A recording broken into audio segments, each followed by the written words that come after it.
โอ้ยโอ้ยโอ้ยโอ้ยโอ้มีดารามาพร้อมทุกคนนี่โอ้เด็กเก่งแซ่บนะ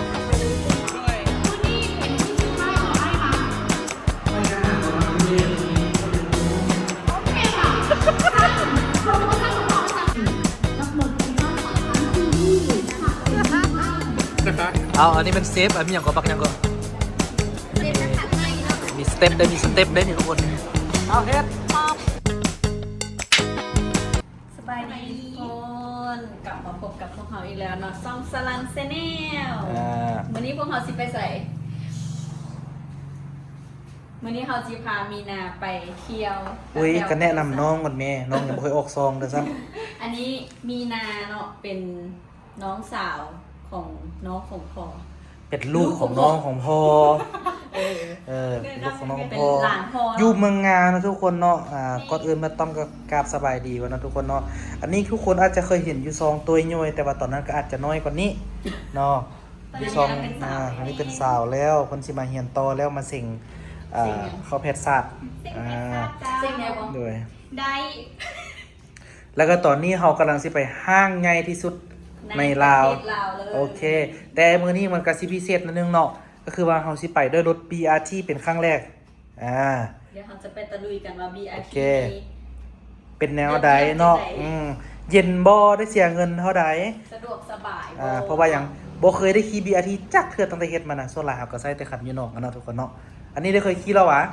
ยังบ่เคยสิไปลองครั้งแรกมีแต่แอมเนาะสิได้ขี่ครั้งแรกนี่เนาะแอมเพิ่นได้เคยขี่แล้วขี่ไปโรงเรียนก็ต้อมกับมีนายังบ่เคยขี่จักบ้านแล้วก็เซอร์ไพรส์เนาะว่าสิมีไผแน่เบิ่งสิลองส่วนพ่อส่วนแม่ส่วนเอ้ยไผส่วนอ้ายว่า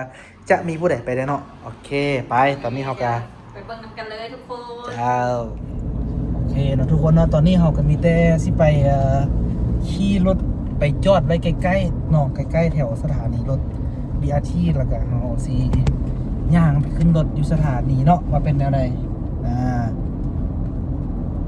สะดวกสบายเลยทุกคน BRT นะเหมาะไล่สำหรับอันเด็กๆที่ว่าอันบ้านไก่แล้วไปเฮียนอยู่แถวตลาดเซาอย่างสินะเพราะว่าไปฮอดตลาดเซาฮอดแถวหนองแตงก็ฮอดได้แต่ว่าตัวนั้นจะได้จ่ายเพิ่มประมาณ 10,000 เพราะว่าอย่างมันเดี๋ยวนี้ราคาน้ำมันก็แพงเนาะหลายคนก็หันเปลี่ยนจากรถไฟฟ้ากลายมารถน้ำมันกลายเป็นรถไฟฟ้าเนาะถ้าย่อยขายรถน้ำมันหลายแต่ว่าต้อมก็ยังบ่ฮู้ว่าสิเป็นจังได๋ในอนาคตรถของต้อมเองก็ได้เนาะส่วนไปขึ้นรถไฟฟ้าหันเป็นอย่างเขาจึงเดี๋ยวนี้จึงนิยมย้อนมารถบ่ติดนะทุกคนเนาะเวลาไปลาไปการคนที่ว่าอยู่ใกล้สถานีหันเขาจะเลือกขี่รถ BRT ไปเพราะมันสะดวกหลายรถมันจะมีเลนเฉพาะมันดิแล้วก็เวลาตอนเช้ามีอย่างอันรถติดเนาะเขาจึงเลือกใส่ BRT หัน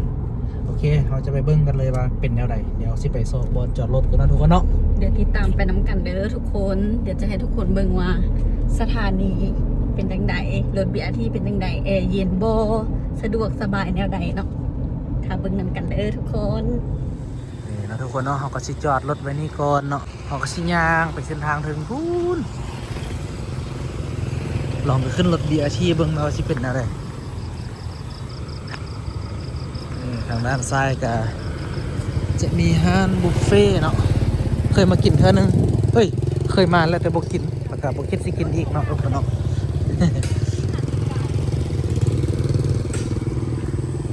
เป็นแนวเด้อมูสิกแนวเด้อ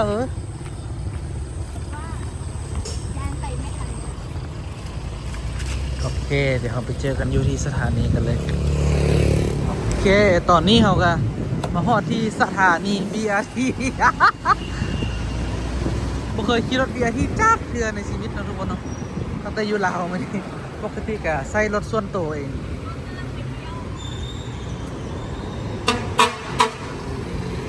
นี่โอ้มีคนนึงได้มาครับอันไหนรถกำลังไปเลี้ยวอยู่ถึงบุญบ่โอเคเดี๋ยวเราไปสิท่าต่อไปเนาะอันนี้มอสถานีของดงโลกแล้วเนาะสถานีดงโลกเนาะสถานีดงโลกโอ้ครั้งแรก first time for me อันนี้มาเพื่อเดี๋ยวก็ได้ขี่พร้อมเนาะต้อมยีเวียงแต่ตนบ่เคยขี่จักเทื่อซึ่งจะไหนมีนะ ลองขี่ อยากลอง มานานแล้ว ขี่โอเคเอาเดี๋ยวเรากระท่าขึ้นรถ BRT กันเลยเนาะ ทุกคนรถมาแล้ว โอ้ยโอ้ยโอ้ยโอ้ยเออเตะเล็กโอ้ยถ้าอยู่นี่ก็ได้สันระบบฟาวได้ฟาวว่ะไปขึ้นไปทำดังละ อ้าวจะอื่นกับซิโบเตะคือค่อยบ่ล่ะ มันเลนอย่างเนี้ยเป็นยังไงบ่เจ็บติ เก็บออกนี่แดง ปลาล้มแหงว่ะ แด อ้าว ง คิดว่ามันพลาดหรือดิซื่อๆตัวสิเป็นพายุยมจีเห็นมีนาไปก่อนเลยโอ้โหแผลขึ้นรถเบียร์ดีครั้งแรกนะเจ็บมือโอ๊กเลยเมื่อเจ็บมือเลยทันหมอนี่ อุบัติเหตุเกิดได้ทุกทีนะคะทุกคนต้องระวังกันเด้อ อืม แล้วพวกผู้ใดคือไปเห็ดนั้นไม่ทันเนาะผู้อื่นคือไปเตะกันเหรอวะ ใช่ว่าโอ้ไวเนาะทุกคนเนาะไวได้นี่นะคิดเห็นตอนอยุจีนเลย ถ้าบ่มีคนแล้วเขาจะเขาบ่ได้เตะ ว่าครับเนาะป้าไวดีขนาดริ้วเลย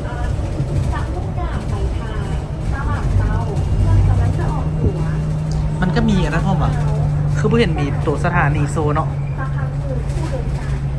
มีคนกดถ้าถามว่าเขาอยากรู้ อ๋อมีทุกคนหลายคนอยู่เด้อทุกคนเด้อนี่มือสาร1 2 3 4 5 6 7 8 9 10 11กับเขาเนาะ12ก็โซเฟอร์โอ้เวลาเบรกเนี่ยอยากไว้เบรกแหงอยู่ได้อทุกคน ตอนนี้ก็ถือว่ามาขี่อยู่เลนกลางแล้วนะเพราะว่าเลน BRT มีรถทีเขาก็เลยมาขี่เลนกลางแล้วเอาไปซีเรียลขัวฮะไปเดี๋ยวเราไปเบิ่งกันเลยก่อนสิลงทุกคนเนาะก็สิมีคนขึ้นคนลงคือกันเด้อบ่แม่นบ่มีได้มีได้นี่นะมีเด้ออยู่บ่มีเด้อ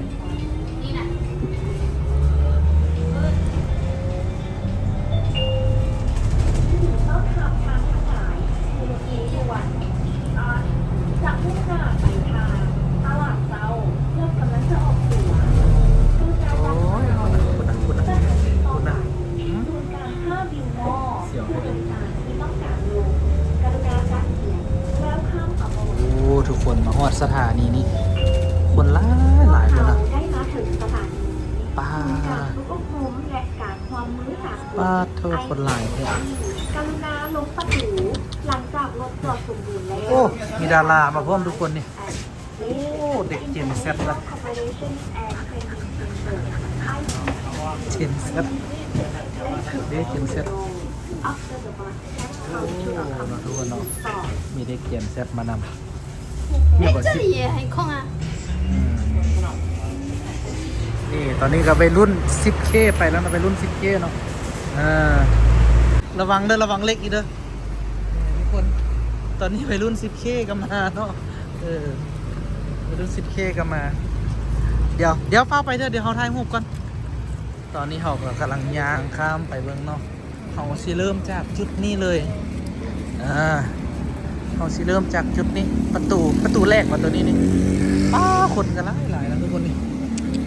อย่าว่าบ่มีคนเด้อคนหลายอยู่เด้ป้าทำไมคนเยอะอย่างเนี้ย ใช่เอาหมดอยากกินโปเตโต้คันนึง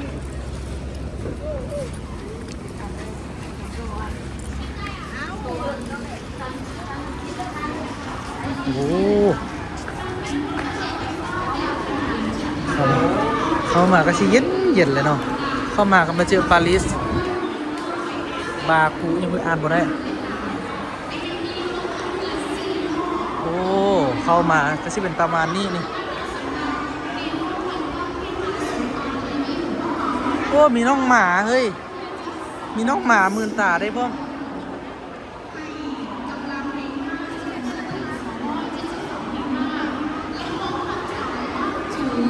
ว้าวปัดโทเป็นจังไดคักบ่คักไงบ่คิดว่าคนสิหลายปานนี้เป็นน้ำเปิดไหมวะ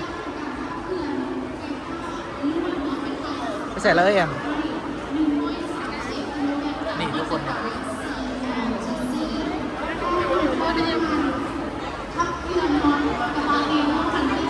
ทุกคนหลายแหงเนาะทุกคนเนาะนี่เด้อันนี้เป็นโปเตโต้จะอยากกินจากนั้นก็ลงมาจากนั้นก็มากิน นี่คือรถกระบะไฟฟ้าที่คุ้มค่าที่สุด และก็ประหยัดที่สุดกันเลยพร้อมเดียวกันนั้นยังพร้อมขาดกันลากถึงไปถึง2 ครั้งค่ะนี่คือ แอมไปใส่แอมสิพาไปใส่ว่าโอ้ยโย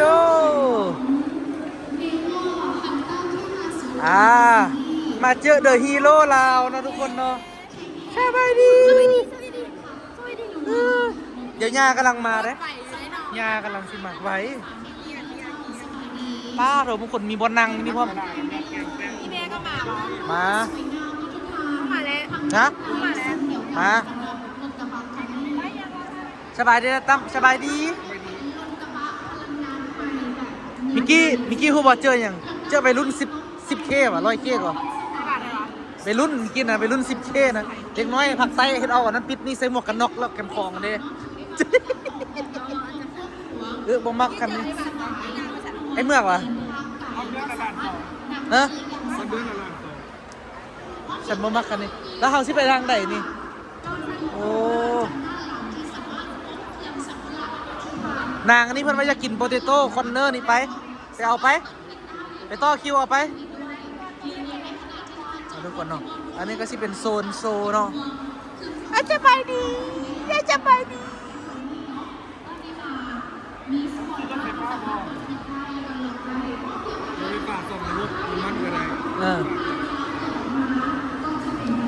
โอ้3 อันนะ3 อันฮันเตอร์$34,000งามอยู่เลยเนาะเปลี่ยนเอาคันนี้ซะบ่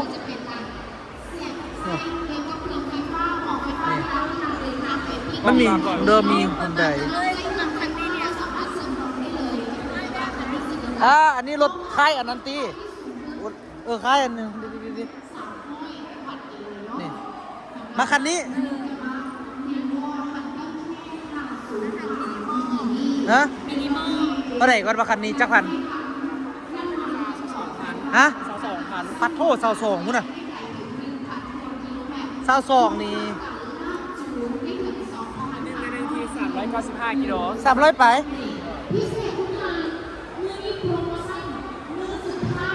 เจ๊เพิ่นอยากได้นะทุกคนเนาะเจ๊เพิ่นอยากได้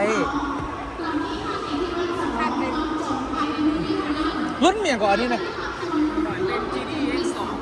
GD อันเดียวกันมากับตัวนั้นนะเขาเบิ้งอันนี้เขาเบิ้งกันพี่คอย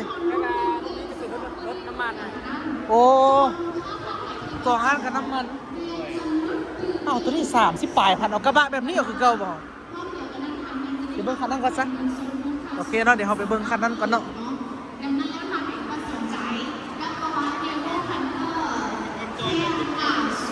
ขออนุญาตเด้อตัวนี้เป็นไฮบริดวะจะเป็นทางที่จะเรียกเราเป็นน้องกว่าจะตกน้ำมันได้น้ำมันจากน้ำมันนี้แต่บสวยนะสวยนะโอ้ทางไหนงามนี่นะทุกคนเนาะนี่ต้องมาอยากเปลี่ยนรถอยู่นี่นะ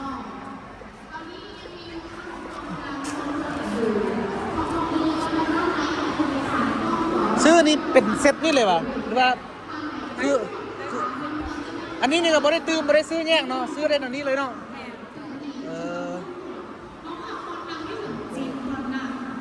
โอเคเนาะเดี๋ยวเฮาสิเบิ่งก่อนมาเป็นแนวใดได้ดีเฮ็ดจังได๋สิได้จอกนี่นะผู้สาวมายืนแล้วได้วะโอ้มาลิ้น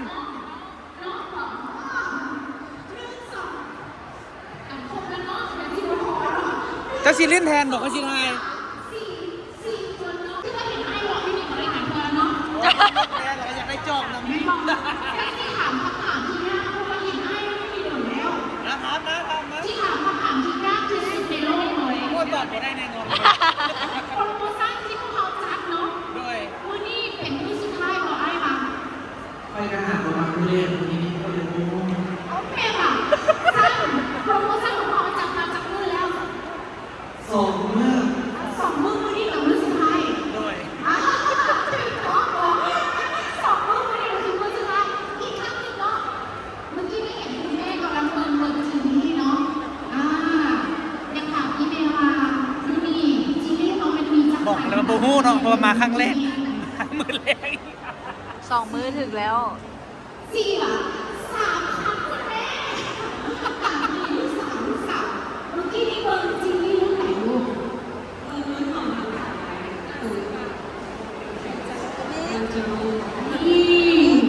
าถึงเกินจำได้บอกอีกคนนึงเราให้คุณน้ำของพวกเขามาลองมือนี้มือทำอินของเจ้าหนึ่งมือทำอินเลยผู้มองมากองนี้นะมองของเขาเปิดเป็นทางด่านนี่แหละเปิดมือวานนี้มือทำอินวันนี้มือที่2นะคะถึงต้องทุกคนเลย จะไม่สันไม่รู้ ชอบแบบนี้ไงผู้ใดตอบถูกไอ้ตอบถูกเนาะ เย้ คุณแม่ตอบ ไม่จอกเลย ลูกสาวจอบเนาะลูกสาวเป็นนาง แกะโซเลยแกะโซเลย เอาลูกไปเขียนหนังสือเด้อ แกะโซด้วยทุกคนเด้อ ลูกต้องตอบคำถามนะ ว้าว โดยลูกสาวจากไหน เป็นจอกหุ่นใดทุกคน จอกทรงมัสสะจอกทรงมัสสะ โมเมน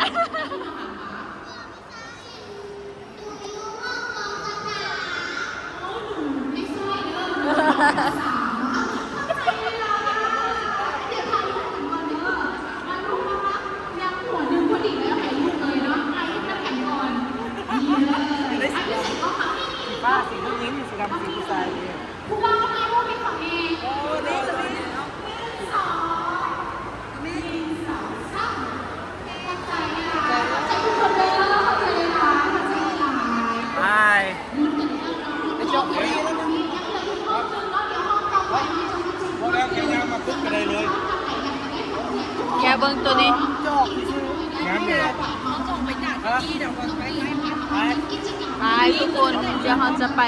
ชั้น2ก่อนเนาะอันจะเป็นโซลูมรถ แต่ว่าตอนนี้เขาจะไปยางชั้น2ก่อนเนาะว่าจะมีอหย่างแน่อยู่ชั้น2แล้วเขาจะกลับมาเอาเฟรนช์ฟราย ตอนนี้ก็ใช่เป็นฟู้ดเบิร์กเนาะหรือว่าฟู้ดคอร์ทนั่นเอง จะเป็นโซนอาหารแม่นวะฟู้ดเบิร์ดฟู้ดคอร์ทต่างกันตรงไหนวะ โอเค ไปเดี๋ยวเราสิขึ้นไปชั้น2แล้วกันเนาะว่าเป็นเท่าไหร่ชั้น2ชั้น1นี่เขาก็ยังเลาะบ่หมดเธอได้คันสิเว้าไปชั้น1นี่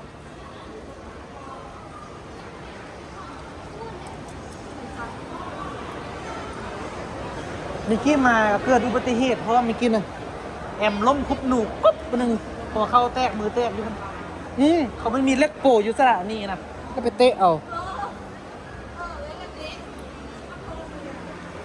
โอ้ ทุกคนสิ่งที่แอมดีใจที่สุดก็คือ เมืองเรามี SNP แล้ว มันคืออะไรอ่ะแม่นอย่าง SNP ขนมแซบ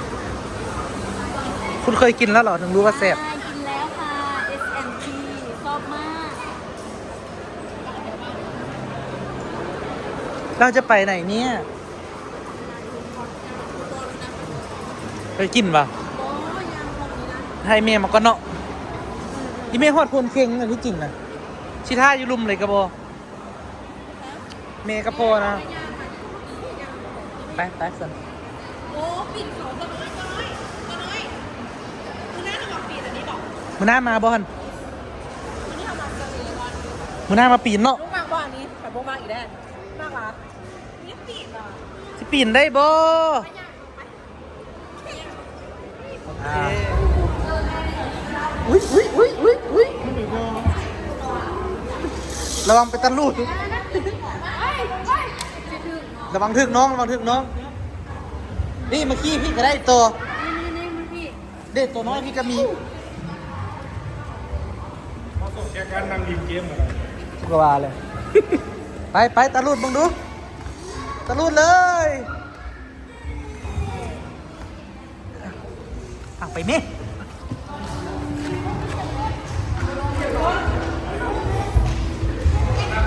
อ้าวมันคือโบไปวะตะลูดเหรอวะ กระเด็นมันไหนกันนะกระดึ๊บเลยครับ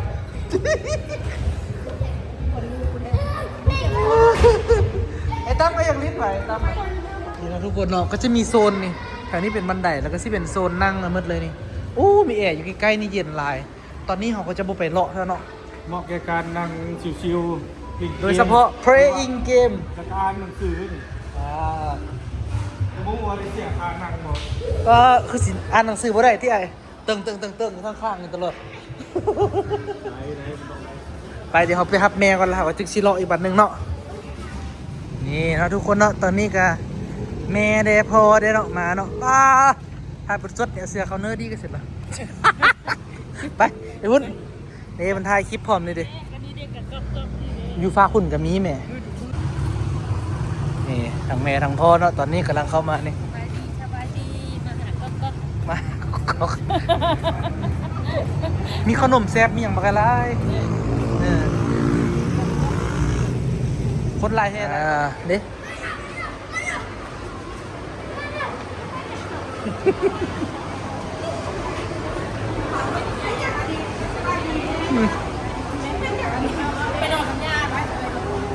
ไปลิ้นซับน้ำยาไป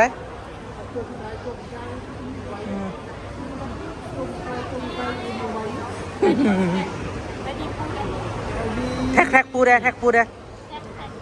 กับปันแม่กับปันซะมันไหม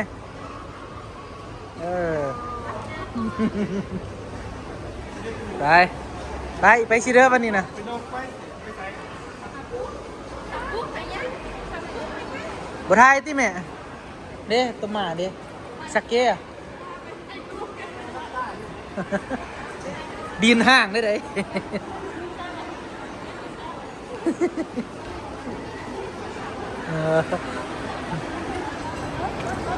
กลับมาหาหมาอีกแล้วนะทุกคนเนาะ กลับมาหาหมาอีกแล้วนะทุกคนเนาะตอนนี้เราก็สิเข้าไปฟุตเวิร์ดเนาะเพราะว่าอย่างมิกกี้ลองไปถามอยู่ที่บนประชาสัมพันธ์แล้วเนาะว่ามันมีทั้งฟุตคอร์ดทั้งฟุตเวิร์ดบอแต่ว่ามันมีแต่ฟุตเวิร์ดนี่จะบ่มีฟุตคอร์ดฉะนั้นเราก็เลยมาย่างเลาะกินก่อนเพราะว่าอีพอหิวแห้งนะตอนนี้นะทุกคนเนาะไปเจ้าอยากกินยัง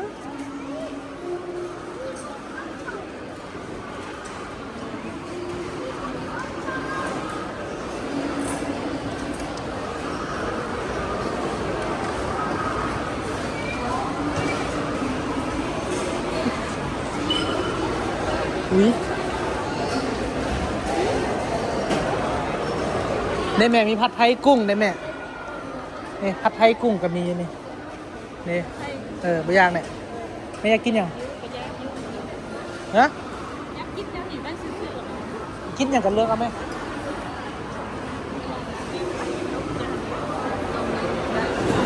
กินละแม่จะเป็นยังกินละเจ็บคอพอดีสอบไปมือก้อนหรือไป ไปสิเด้อ ว่าเป็นไวรัสลมน้ำใสยาแพ้ยาไรมั่ว ไปกินผัดไทยบ่กินผัดไทยบ่มีข้าวซอยเขาตัวนั้นแซ่บเลยเว้ยข้าวซอยเชียงใหม่ไก่แซ่บเลยตัวนี้นี่มีข้าวซอยเชียงใหม่ได้ทุกคนนี่เป็นเนื้อไก่ออเดอร์มาล่ะบุญเหลือจะอันล่ะโอ้คักซะนะไปหันไม้ซะเนาะ ไปโอ้ยอ่านจะโดนโอ้โดย มันหมดแล้วเพิ่นว่าแม็กซิมัมแต่พันเดียวเอาเป็นแวะมื้อหน้าแล้วกันเนาะทุกคนเนาะไปบูมาทานสันติเพิ่นมาซื้อหยังนี่ซื้อนมวะให้ยังไอซื้อเบียร์วะบ่ไปยากไปจี้ไหมไอ้มดจี้ไหมโอ้ย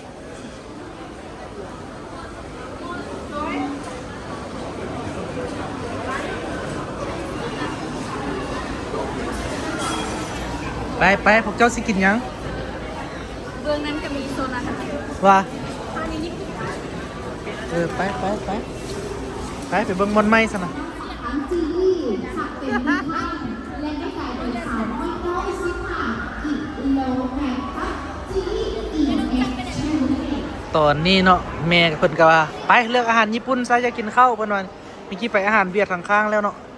บุญจาแต่ว่าเฮาสิมากินอยู่โอมุเจแปนรีสตอรานต์เนาะโอมูไรท์เจแปนิสโอมูไรท์รีสตอรานต์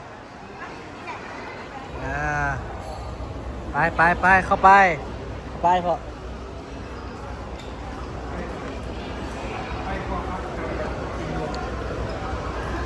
ไปลองซีมั้งเนาะนี่ทุกคนนี่มันตัวนี้เอาตอนนี้ก็สั่งไปแล้วข้าวห่อไข่ให้สำหรับตอนน้อยเนาะส่วนต้มสั่งไปข้าวห่อไข่ลาซอสซาบูราแกงสดแกงกะหรี่โอ้ยยาวเหลือเกินนะทุกคนเนาะเดี๋ยวเบิ่งซื้อตัวใหม่ข้าวห่อไข่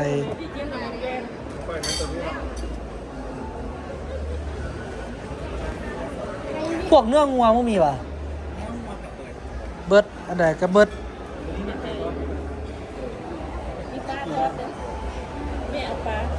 แม่เอาปลาทอดว่ะ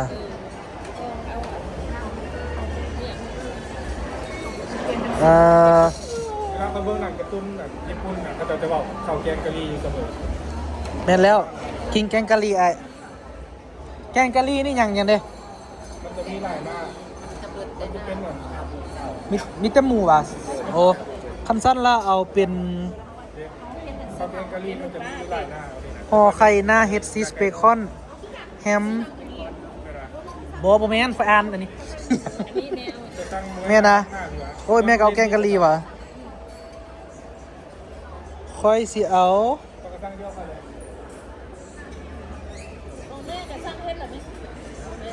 เอาหน้าปิ้งไก่นี่ก็ได้ มีแกงกะหรี่ หน้าไก่ปิ้งเขาว่าถือกันว่ะเอาแบบนี้เอาซะนี่แบบนี้ข้าวห่อไข่ไก่ทอดราดซอสแกงกะหรี่เอาซะตัวนี้เอานี่พอเซลตัวนี้เนาะโอเคนี่เป็นตั้งแต่ต่อคักบอมาเที่ยวอยู่นี่นะงามบอ วันบอกว่าเดี๋ยวแม่ ลูกกล้อง ยูทูบเบอร์เลยแม่จะเป็นอะไรนี่ บอกความรู้สึกตัวเองด้วยเจ้าสิเป็นยูทูบเบอร์เจ้าเห็นผู้สาวงามบอเด็กแก่นี่เนาะอันนี้เรามาตามบ้านเนาะพอกับเมียเนาะส่วนทานดิ การถึงการเชิญ ทานถึงทานเสือเนาะแม่นแล้วเนาะ แล้วก็เมียของการกับบังคับการเดินทางมา โอ้ใส่คำว่าบังคับคุณนะมือหน้าอย่าส่วนมันมาเนาะเป็นจังไดดีใจแล้ววะได้เห็นผู้เบารอสมใจแล้วตี้ มีคนรอๆขนาดนั้นเลยสูงด้วยนะคะ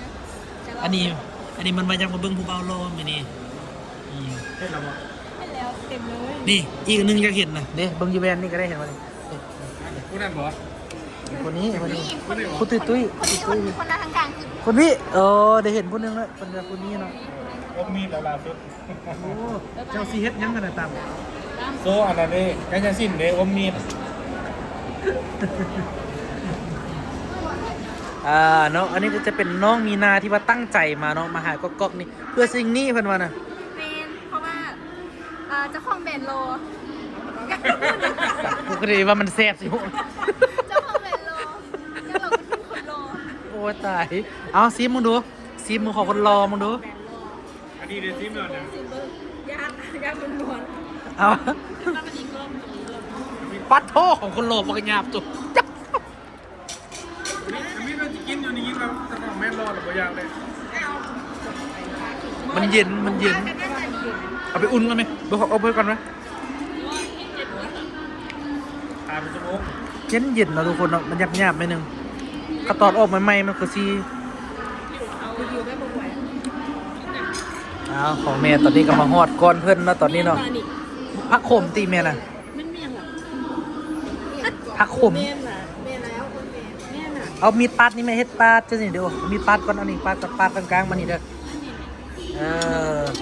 ส่องสาย บ่ปาดจวดปาดแม่ปาดขนาดเลย พี่มาดู พี่ออกแม่ไอ้แม่นี่บ่เพอร์เฟกต์กับไอ้แม่นี่มันปาดมันสุดพี่แม่เด็มันก็จะพี่ออกไป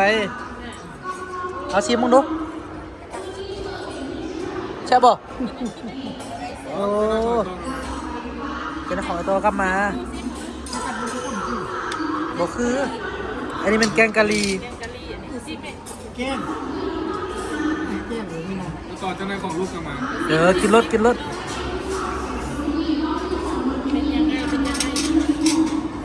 เป็นยังไงคือพิซซ่าเป่าได้ฮอนเลยเป็นอะไรพอไหนเสียบอยู่ส่งกันรอคอยอยู่เนี่ยส้มว่าจะมาเอาแต่อันนี้มันก็สมอนพี่เดียว กับไข่โอมันคือพิซซ่าเนี่ยเขาพิซซ่าที่สุด พิซซ่าในเขามีกุ้ง เสียนไปป้าของแม่นะไปฮอตกระเซ็นแม่นี่ ก็ได้เบิ้งนั้นตัวเล็กมันยากเลยกินไปเลย อีเมจีซื้อไก่ทอดพอจึงเอาน้ำแมน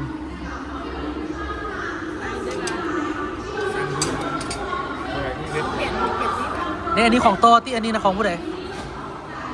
นี่ใครละล่าวะพี่เจ็บพี่ ต่อของลูกมาแล้ว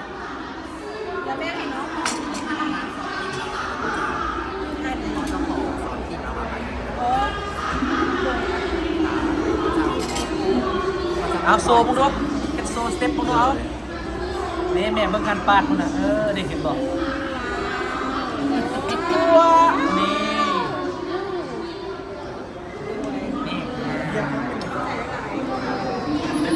เดี๋ยวแบ่งให้น้องก่อนใจเย็น ยังเปิดให้มันนอกใส่บุ้ง บ้านของกันพี่ ๆอันนี้เบิดยังอันนี้นี่หิวแห้งแล้วปะจะอยากเข้าแห้งแล้วบอกเอาอันนี้เป็นเซฟอันนี้อย่างก็บักอย่างก็มีสเต็ปได้มีสเต็ปได้นี่ทุกคนนี่เอาเฮ็ดปั๊บมันโรยเกลือได้นี่ปานไข่ล้วนๆนะทุกคนเนาะนี่เอาไปปาดมันจำไหมเกี่ยวออกทำมันคือบทแตกทราบป่ะประโยชน์ระบาดนี่ประโยชน์ซ้ เจ้าลัง ำเอาแบบเจมดปาดเนาะ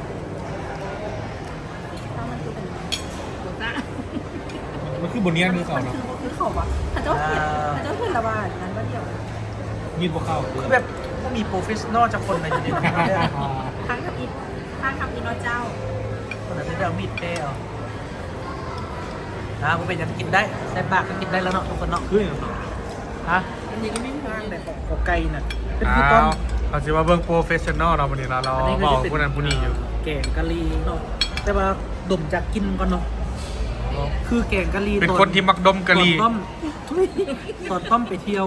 ภูเก็ตจะเป็นกินที่คุ้นเคยตรงนี้ กินกะหรี่ เนี่ย กินกะหรี่ โปรเฟชชั่นอลเขาจะเฮ็ดแบบนี้เนาะนี่เราต้องเอาปลายมาแล้วนั่นเนาะ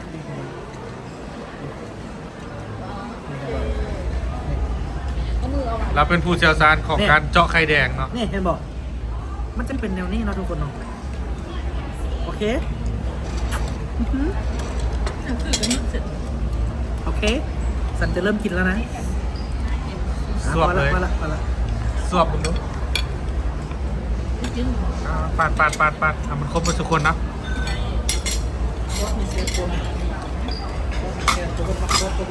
คือมีดพวกเข้าเนาะทางนี้นะ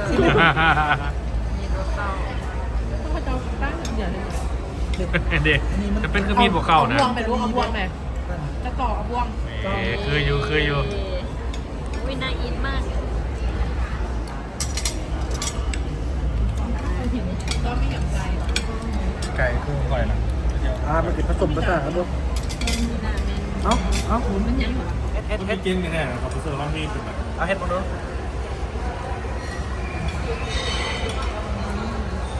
5 บาทตั้งบบเป็นเฟสโน่เดียวโปกับโปซะ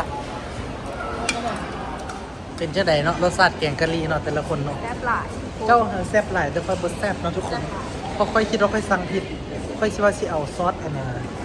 มักเล่นกลายเป็นซอสแกงกะหรี่แบบโอ้ขิวครับบ่ได้อันนี้ได้แซ่บบ่ อร่อยมาก อร่อยมาก สุดท้ายก็ได้ซ้ำให้ตอม สั่นไม่ไหวสั่นนะบ่ฮันพี่นำแบบเฮากินบักอาหารลาวอาหารไทยหลายกว่านะก็เลยแบบคันมากินโตอันนี้ก็เลยบ่อยากคักปานใดรู้สึกว่าผิวโลนเห็นสิเนาะแต่แท้มันจะแพงเป็นน้ำหน้าน้อยจิบ อาจจะอยาก เอ้าเป็นอะไรรสชาติแกงกะหรี่นะ เซฟแซ่บเนาะพอได้เป็นอะไรแซ่บอยู่มีของเพิ่นแหละบ่แซ่บผู้เดียวอยู่นี่ เซฟยูแต่กินโมเมนต์ ป้าแม่อันไหมตั้งนี่นะไปนั่ง วันนี้ซื้อหนึ่งแถมหนึ่งเด้อ เท่าใดก่อนน่ะ มีหลายราคาเนาะมี12 ล้าน8 ล้านแล้วก็ ป้า 7 ล้าน ฟังก็บ่ได้จักอัน ซื้อกด7 ล้านนี่ก็ได้นี่โต๊ะอันนี้นี่ นี่แม่ซื้อนึ่งแม่แต่คนเดียวแถมนึง นั่งกันแล้วทุกคนเนาะป้าป้า ตื่นเลยบ่ บ่ตื่นเลยนั่นนี่บ่ป้าสบายเหลือเกินเนาะ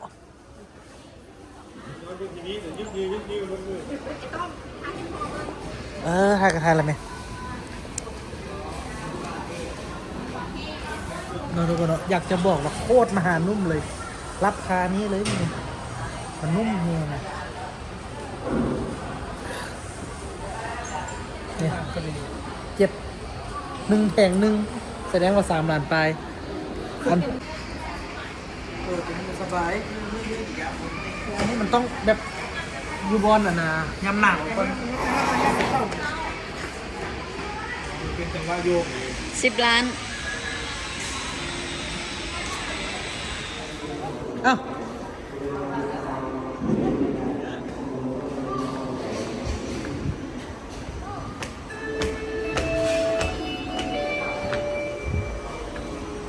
ป้า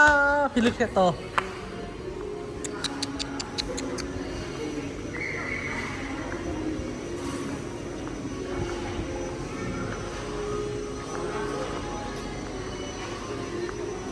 คือใจเท่าโตแล้วเนาะ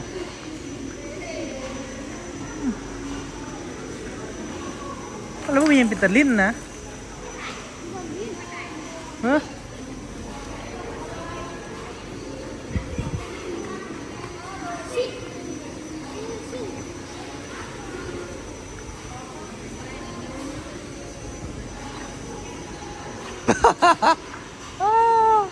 เปิดที่หัวโซนนี้ก็สิเป็นประมาณโซนดอกไม้เนาะแล้วก็จะมีรถไว้โซนเนี่ยนี่ก็จะมีรถไฟรถเหาะอหย่างไว้ถ่ายรูปจะเป็นโซนถ่ายรูปว่าเส้นซะเนาะนี่มีสวนซากุระพร้อม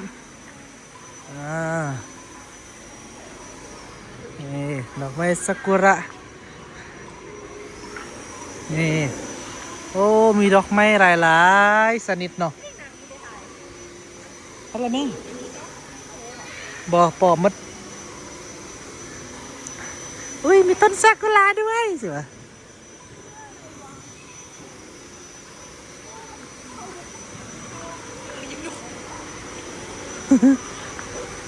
เนาะเนี่ยมีอันนั้นพร้อมได้เด้มีประตูได้ไหมไม่หมดมีประตู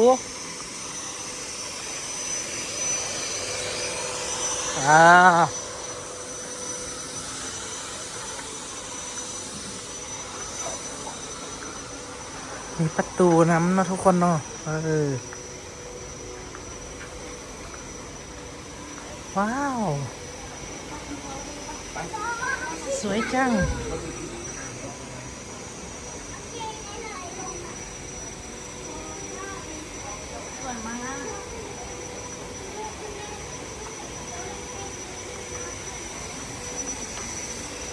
าทุกคนเนาะกาที่จริงก็ยังบ่ได้ไปอีกตึกหนึงเลยตอนนี้นี่เอามาแต่โซนเดียวแล้วกันนะ5ชั้น4แล้ว5ล่ะ มี5ชั้นแต่ว่าเขาอยู่ชั้นที่4ชั้นที่5จะเป็น โอ้ยมีคนจอดรถ ห้อง แล้ว ทั มั บ นเด้ เชิด เอาทุกคนเนาะก็สิประมาณนี้เนาะทุกคนเนาะโอ้ยก็ถือว่าห้างไม้เนาะ สวย ห้างไม้ก็งามก็งามอยู่ก็มีหลายๆโซนอย่างให้เบิ่ง อาหารก็อร่อย ยังเอื้อมออกมาเป็นกินกะหรี่อยู่นี่ โดยเฉพาะโปเตโต้ของพี่พีช โปเตโต้ถือว่าแซ่บอยู่ โปเตโต้แสบโปเตโต้แอนด์คอร์เนอร์ของพี่พีชพัชระ เนาะทุกคนเนาะก็สิประมาณนี้โอเคถ้าว่าใครมักคลิปนี้ก็ไปกดไลค์กดแชร์กด Subscribe เนาะให้2ต้อมคือเก่าเนาะมีโอกาสได้มาเที่ยวต้อมกะสิพยายามอัปเดตถ่ายให้เบิ่งทุกเทื่อให้แหละเนาะทุกคนเนาะโอเคบ๊ายบาย อย่าลืมกดไลค์ด้วยเด้อ